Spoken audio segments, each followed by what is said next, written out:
They're really worried about what they say in white films. White films go all over the world. Because I remember The Godfather, and I won't forget when they had the scene and they said, well, we don't do that, sell it to the legacy will live forever. He did everything from Richard Pryor's show to Chappelle Show. He's one of the first black people ever in the Writers Guild. Paul Mooney will be sorely missed. People ask us if our father's gay. I say, I don't know, he ain't never tried to us. How we supposed to know? I don't know. I don't think that Mooney fell out of communication with you because this case came up, because Mooney don't run from nobody about a goddamn thing. Renowned comedy legend Dave Chappelle has openly celebrated an individual who holds a unique and significant place in the history of comedy, Paul Mooney.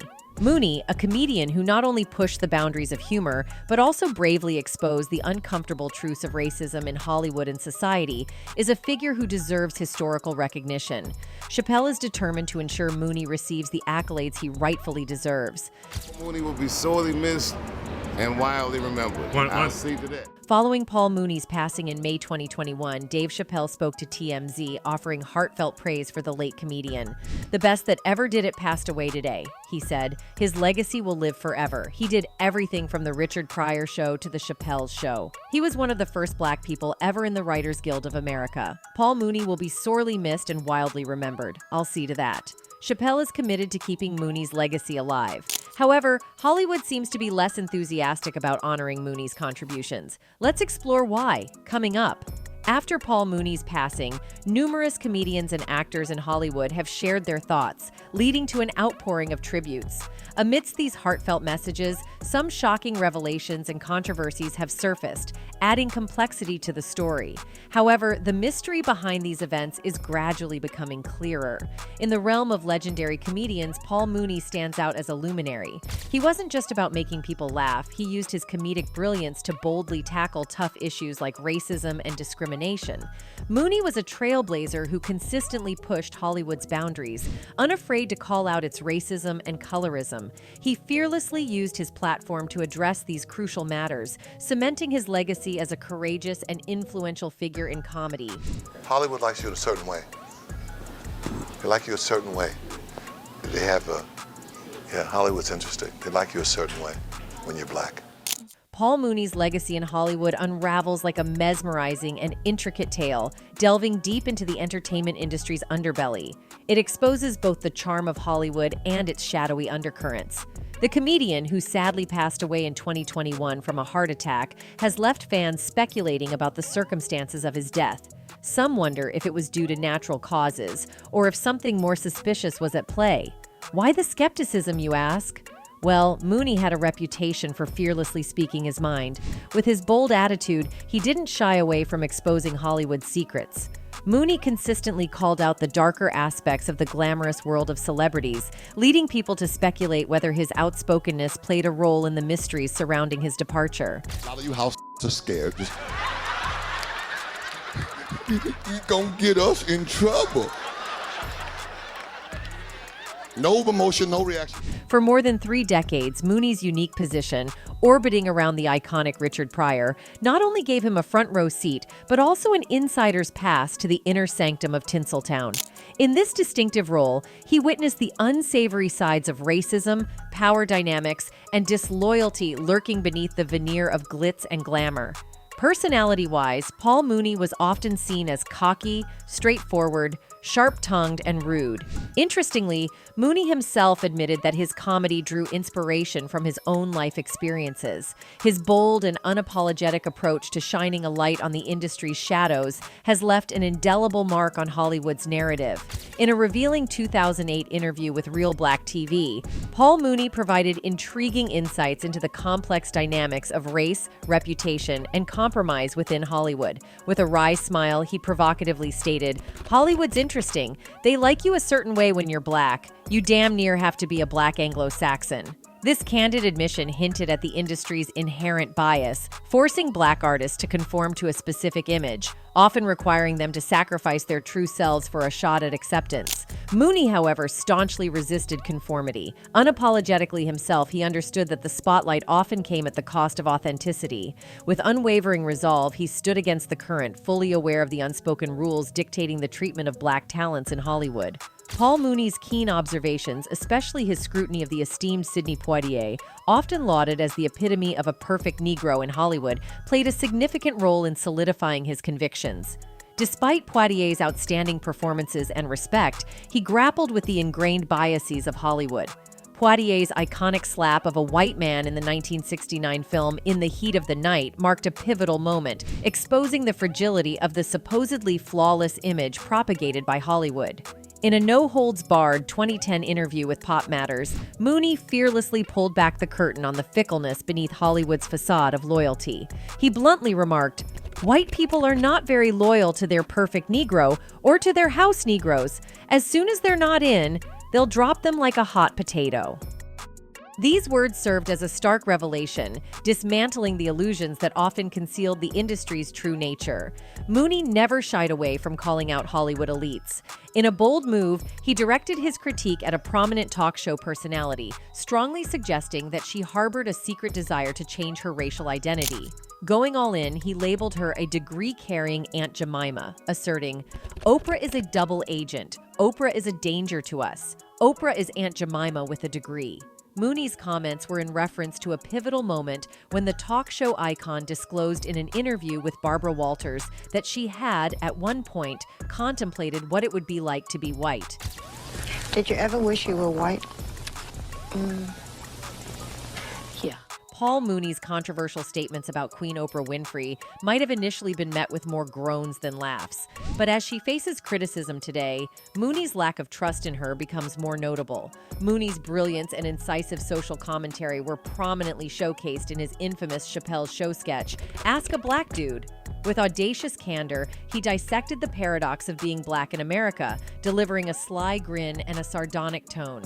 He provocatively declared, "Everybody wanna be a N, but don't nobody wanna be a N." This acerbic statement served as a direct critique of mainstream media's tendency to appropriate black culture while conveniently erasing its origins. Icons like Lionel Richie, Michael Jackson, and Tina Turner had all been plucked from the rich tapestry of black culture, repackaged as pop and rock stars, with their roots discarded for the sake of marketability. Mooney's astute observations transcended veiled critique. He wielded humor as a potent weapon of truth. With cunning wit, he warned, "That's what I told some black people the other night at my show. I said, don't get too fond of me because white folks will come in and take me. They only want NGers to have a little bit of fun." This provocative assertion hinted at the industry's tendency to extract momentary amusement from black talents while being reluctant to grant them true agency and authority. Paul Mooney's filmography, although relatively modest in volume, conveyed profound messages through deliberate choices, serving as a testament to his unwavering commitment to exposing Hollywood's darker corners. His roles in Robert Townsend's Hollywood Shuffle and Spike Lee's Bamboozled were strategic moves that positioned him as a disruptor of Hollywood's norms. I hope that you're all paid up members in the NAACP Hollywood branch. Thank you. We felt we had to put our foot down. In Hollywood Shuffle, Paul Mooney portrayed an NAACP president leading a protest against Robert Townsend's character, who played a demeaning stereotype in a blaxploitation film. The rallying cry, "They'll never play the Rambos until they stop playing the Sambos," served as a poignant critique of the exploitative cycle perpetuated by Hollywood. Mooney's character in the film dissected the troubling trend of black actors embracing degrading roles crafted by white creators, highlighting the industry's complicity in perpetuating harmful stereotypes. Continuing his exploration of Hollywood's shadows in Bamboozled, Mooney played Junebug, a stand-up comic navigating the tension between authenticity and crossover success. This role mirrored Mooney's own convictions, as Junebug, like Mooney, steadfastly refused to compromise his principles for the seduction of stardom. When questioned about his absence from the grand stage, Junebug's retort was a declaration of defiance, encapsulating Mooney's unwavering stance on maintaining integrity over fame. Got too much pride, too much dignity, integrity. I can't do that Hollywood stuff, man. I can't say that stuff they want me to say. The parallels between Junebug's fictional struggle and Paul Mooney's real-life journey were striking. Throughout his career, Mooney remained steadfast against Hollywood's tempting promises, resisting the allure of wealth and fame. He emerged as a guardian of authenticity in an industry that often prioritized appearances over substance. Junebug's declaration that he was funny as hell echoed Mooney's own mastery, symbolizing an unwavering commitment to unapologetic truth-telling. Meanwhile, fans continue to honor and preserve Mooney's legacy by reflecting on the numerous instances when he fearlessly called out Hollywood and its elites. One of them wrote, "He never reached the status he actually deserved, but he was right to avoid the spotlight. He and his scathing honesty are sorely missed. Rest in peace, Paul Mooney." Another one added, "In my humble opinion, the undisputed stand-up GOAT. Over Pryor, over Chappelle, over everybody. His uncompromising, thought-provoking comedy simultaneously cut the myth of white supremacy to shreds whilst healing black psyches." One more person added, "Yes, Paul Mooney is one of the greats." Every generation has their truth-tellers. It's not a competition. The truth is not a competition. Every generation needs a truth-teller to speak truth to power. Rest in power, Paul Mooney. The timing of Mooney's controversies hitting the headlines has sparked speculation that Hollywood may not have been a mere bystander. Whispers in the industry suggest that behind-the-scenes maneuvers were at play, with Hollywood possibly orchestrating media exposure to highlight perceived missteps in an attempt to silence him. One particularly damning allegation that sent shockwaves through the entertainment world was the claim that Mooney had committed a serious offense against Richard Pryor's son. In 2019, Richard Pryor's former bodyguard, Rashan Khan, publicly asserted these shocking accusations. In an interview with Comedy Hype, Khan boldly stated that Mooney had engaged in this reprehensible act when Pryor's son was just a child. Adding to the gravity of the situation, Khan disclosed that Pryor himself had expressed a desire to see Mooney face dire consequences for the alleged incident. I think if Paul Mooney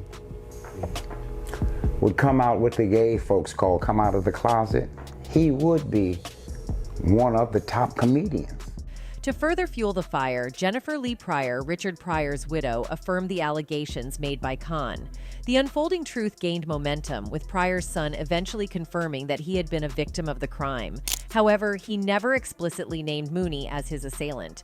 When questioned by TMZ about the allegations against Mooney, Pryor Jr. commented, "Whatever happened in my life, it happened when I was young, way before the 80s.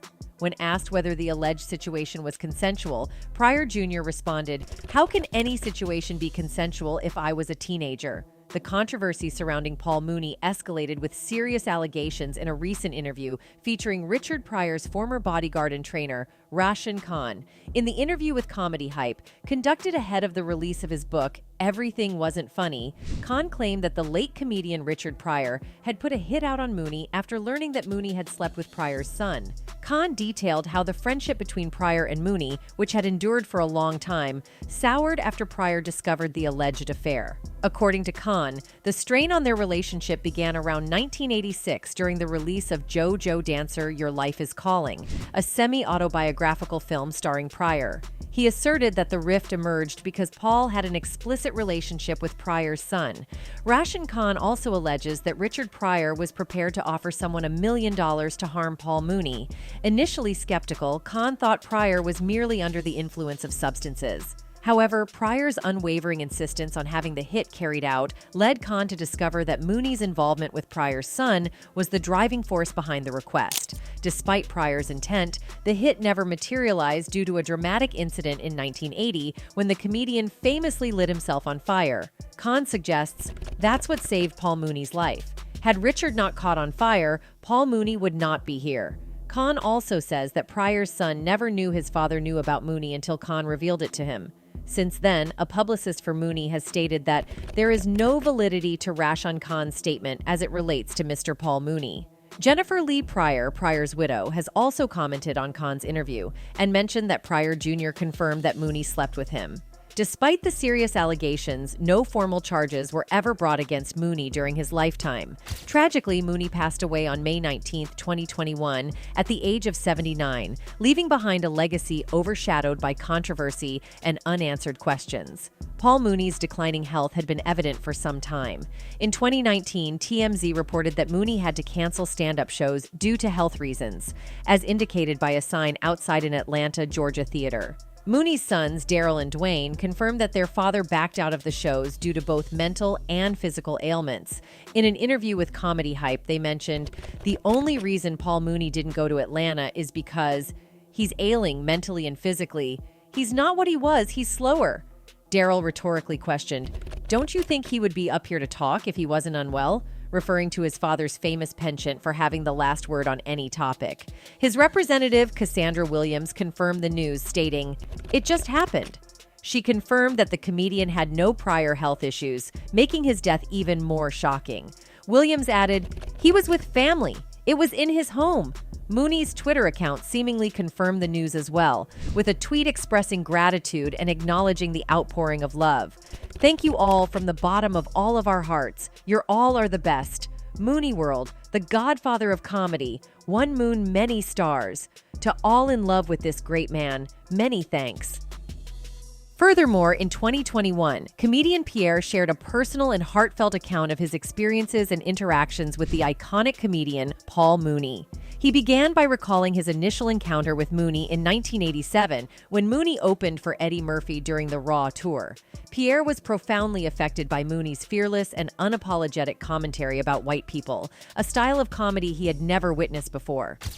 And I remember hearing this guy was talking about white folks so bad. And I was like, who is this dude? And it's just talking about white folks like crazy. I never heard nobody talk about white people like that before. Pierre's admiration for Mooney deepened as he recounted frequenting the Comedy Store in Hollywood, a revered hub for comedians. Mooney held a distinctive position at the club, consistently performing last and captivating the audience with unfiltered truth-telling. Pierre emphasized that Mooney's candid approach often prompted white audience members to exit the room within minutes, a testament to his uncompromising and provocative style. And I remember hearing this guy was talking about white folks so bad. And I was like, who is this dude? I was shocked. I remember sitting in a place called the Capitol Center in Maryland. I was sitting up at the top rafter looking down. Despite the divisive reactions, Mooney's impact on fellow comedians, including Pierre, was profound. Pierre expressed the relief and joy he experienced watching Mooney tackle subjects that many people wanted to discuss, but were hesitant to. Mooney became a voice for those who shared similar perspectives. As their friendship developed over time, Pierre shared lighthearted anecdotes about his interactions with Mooney, playfully referring to him as Paul Cooney.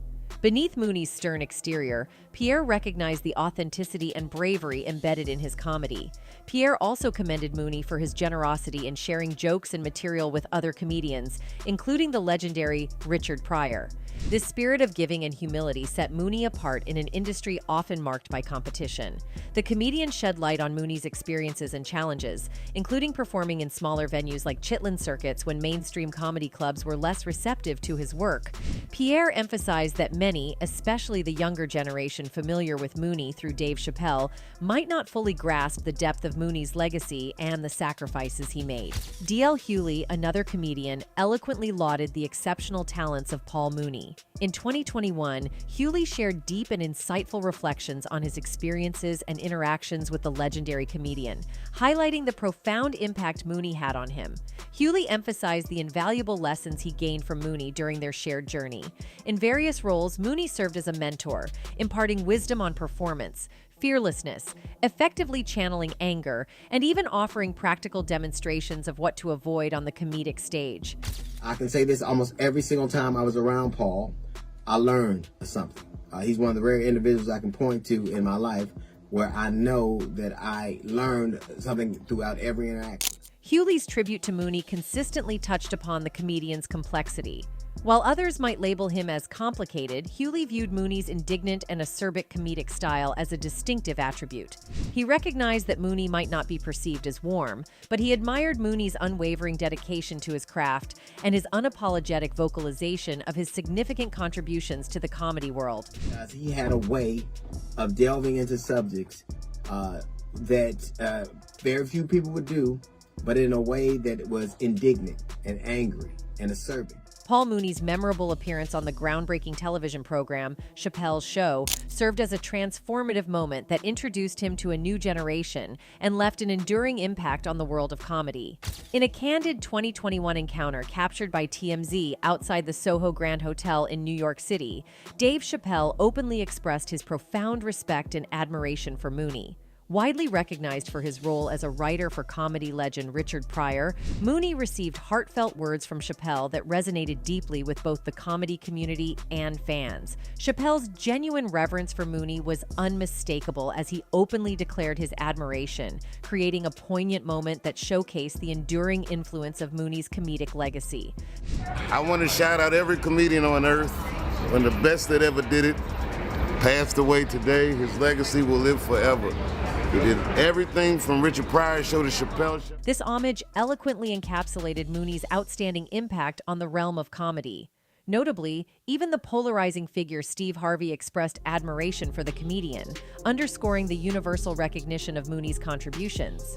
One person on the internet wrote, "Paul Mooney is one of Dave Chappelle role models and taught him some of the game and helped him realize his worth to eventually leave Hollywood because Paul was never going to sell out for Hollywood." In 2021, Steve Harvey offered a heartfelt and intricate tribute to the legendary comedian Paul Mooney on his radio show, infusing his homage with an added layer of depth and warmth due to their personal connection dating back to the early 90s. Harvey shared the details of their initial encounter at Caroline's in New York, a time when he was performing at the Apollo Theater. Mooney's frequent late-night visits to the Apollo laid the foundation for their friendship, blossoming over casual meals. Their bond extended to Los Angeles, where they collaborated in writing rooms, solidifying their connection within the comedic realm. Steve Harvey stressed that comedians, whether or not they had the opportunity to meet Paul Mooney, owed him a considerable debt of gratitude. Harvey highlighted Mooney's pioneering role in comedy, noting that Mooney embodied the essence of Def Jam comedy even before its official inception. Renowned for fearlessly tackling bold and controversial subjects in front of large audiences, Mooney consistently defied societal norms and challenged the status quo. See, that's the ultimate compliment when you get called a couple of MFs. That's when they love you for real. Moreover, Harvey underscored that Paul Mooney played a pivotal and influential role in shaping the careers of some of the greatest comedians. Beyond merely providing jokes, Mooney played an indispensable part in the success and growth of comedy legends such as Richard Pryor, Flip Wilson, and Red Fox. His contributions laid the foundational groundwork for molding their comedic identities and voices. Adding to the significance of Mooney's impact is the alarming observation that he faced a similar targeting reminiscent of the current situation with Kat. Presently, Kat is taking a prominent stance and bringing attention to questionable practices within the industry. Reports suggest that Mooney was allegedly ousted because he consistently spoke out against nefarious actions within the industry. This highlights a pattern of resistance against unjust practices that transcends generations in the comedy world, drawing attention to the enduring struggle for transparency and fairness within the entertainment industry. He declared, "Over 3 decades, they've formed a tight-knit group. These individuals aren't just random guys, they're interconnected, sharing secrets in this era of truth." Numerous instances exist where comedians departed from their careers, including Sinbad. Once celebrated as a comedy luminary of his time, Sinbad has intriguingly vanished from public attention for an extended duration. While empathizing with the challenges faced by the black man, Sinbad emphatically expressed that he doesn't view these struggles as justification to withdraw from life or evade responsibilities. "I understand why black men feel like we feel, but we can't use it as no excuse. I ain't down with no excuse, man. I refuse to accept that as an excuse. At some point, we have to quit complaining and take what we want. We don't take what we want. I look at brothers saying, man, I can't pay this child support. She won't even let me see my kid. If someone took your car from you, you would chase them and fight them. If someone took your car, your golf clubs out your car, you would find your golf clubs. There ain't a woman that can keep me from my child. There is not a woman walking, even if I hate you, that can keep me from my child." During the dynamic decades of the 1980s and 90s, Sinbad emerged as a ubiquitous presence in the entertainment landscape. His comedic prowess seemed to touch every facet of television and film during that period. As the millennium approached, Sinbad not only headlined numerous comedy specials, but also demonstrated his versatility by delving into television, where he portrayed Coach Oaks on A Different World and took the lead in his own sitcom. Moreover, he made a lasting impact on the silver screen with memorable roles in films such as House Guest, Jingle All the Way, and Coneheads. Look, man, I need that number. I got state payroll forms, workman's comp. You do have a number, don't you? Of course. I am a citizen of this planet. All right, my man, give me the numbers. Nevertheless, as time unfolded, Sinbad, once omnipresent, gradually faded from the limelight. Despite maintaining involvement in various projects like films, comedy specials, and TV shows, the vibrant energy that had enthralled audiences in the latter part of the 20th century appeared to diminish. His on-screen presence shifted from the camera to the microphone, highlighting a focus on behind-the-scenes endeavors.